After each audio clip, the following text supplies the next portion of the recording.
नमस्ते, मैं हूं अजय कुमार, आपका साथी कहानीपुर की रहस्यमयी दुनिया में। यहाँ हर कहानी एक अनसुलझा रहस्य है। हर शब्द के पीछे छिपा है कोई चमत्कार, कोई सत्य। कहानीपुर में स्वागत है, जहां सच्चाई और रहस्य की सीमाएं धुंधली हो जाती हैं। अगर आप तैयार हैं अनसुनी दास्तानों, रोमांच और आस्था के सफर के लिए, तो आइए बुनते हैं एक नई कहानी जो आपके दिल को छू ले और शायद आपकी जिंदगी बदल दे। पहलगाम, जम्मू कश्मीर की हरी भरी वादियों में बसा एक ऐसा इलाका जहां प्रकृति और रहस्य एक दूसरे से गले मिलते हैं। यहाँ की ठंडी हवाएं सिर्फ तन को ही नहीं, मन को भी छूती हैं। हर साल लाखों श्रद्धालु यहाँ से अमरनाथ यात्रा पर निकलते हैं। लेकिन हमारी कहानी का नायक न भक्त था न आस्तिक। उसका नाम था अर्जुन मिश्रा। उम्र 32 साल, पेशे से एक स्वतंत्र पत्रकार जिसका एकमात्र मकसद था सनसनीखेज खबरें ढूंढना। अर्जुन अपने YouTube चैनल के लिए एक डॉक्यूमेंट्री बना रहा था। अमरनाथ यात्रा, भक्ति या अंधविश्वास, वो सवाल उठाना चाहता था। सच्चाई को तर्क की कसौटी पर कसना चाहता था। लेकिन उसे क्या पता था कि पहलगाम की वादियां उसे एक ऐसे सत्य से मिलवाने वाली थीं जो तर्क की सारी हदें तोड़ देगा। पहलगाम पहुंचते ही अर्जुन की नजर एक अनजान गुफा पर पड़ी। उसका कैमरा अपने आप उस दिशा में मुड़ गया, मानो कोई उसे बुला रहा हो। यह गुफा नक्शे में कहीं नहीं थी।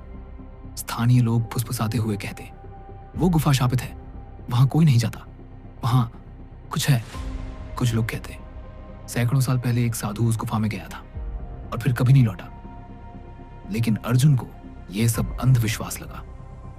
उसने सोचा, यह तो मेरी डॉक्यूमेंट्री की सबसे बड़ी ब्रेकिंग स्टोरी हो सकती है।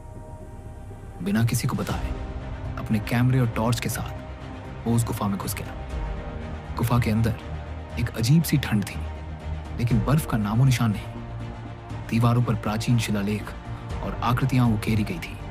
शिव तांडव की मुद्राएं, त्रिशूल और कुछ प्रतीक जो किसी अनजानी भाषा में लिखे लगते थे। अर्जुन का दिल तेजी से धड़क रहा था। तभी गुफा के आखिरी सिरे पर उसे दिखा एक प्राकृतिक शिवलिंग, जिसके ऊपर पानी की बूंदें टपक रही थी, लेकिन पानी का स्रोत कहीं नहीं दिख रहा था।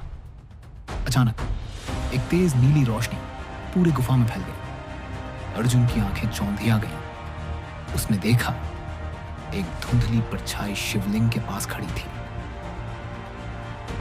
अर्जुन का कैमरा अब भी चल रहा था, लेकिन उसकी उंगलियां कांप रही थी। वो परछाई धीरे धीरे स्पष्ट हुई। सामने थे भगवान शंकर, त्रिशूल हाथ में।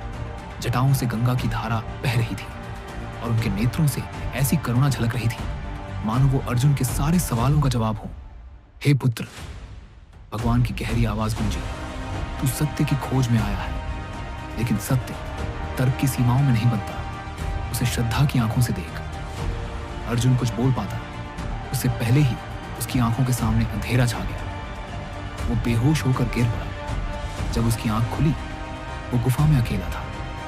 शिवलिंग अब भी वहीं था, लेकिन वो रोशनी गायब थी। उसके हाथ में थी एक रुद्राक्ष की माला, जिसे उसने पहले कभी नहीं देखा था। उसने जल्दी से कैमरा चेक किया, लेकिन कोई फुटेज नहीं, सिर्फ एक धुंधली नीली रोशनी और मंत्र की गूंज, ओम नमः शिवाय। उसके बाद क्या हुआ? अर्जुन का जीवन हमेशा के लिए बदल गया। वो पहलगाम से लौटा, लेकिन अब वो वही अर्जुन नहीं था। उसने अपनी डॉक्यूमेंट्री का नाम बदल दिया, अमरनाथ, जहां भगवान खुद मिलते हैं। उसका चैनल रातों रात वायरल हो गया। लाखों लोग उसकी कहानी सुनने आए। लेकिन अर्जुन हमेशा कहता, मैंने कुछ नहीं किया, मैं सिर्फ भोले बाबा की कृपा का साक्षी हूं। सच्चा रहस्य, सच्चा चमत्कार सिर्फ श्रद्धा से मिलता है। आज भी पहलगाम की उस गुफा के बारे में लोग फुसफुसाते हैं। कुछ कहते हैं वो गुफा सिर्फ उन्हें दिखती है जिन्हें भोले बाबा बुलाते हैं। क्या आपने भी उस ठंडी हवा में भोले बाबा की उपस्थिति को महसूस किया? क्या आपके मन में भी एक सवाल उठा कि सत्य क्या है? अगर यह कहानी आपके दिल को छू गई तो कहानीपुर का हिस्सा बनिए। सब्सक्राइब कीजिए, लाइक कीजिए और शेयर कीजिए, क्योंकि अगली कहानी शायद आपके लिए लिखी गई हो। हर हर महादेव।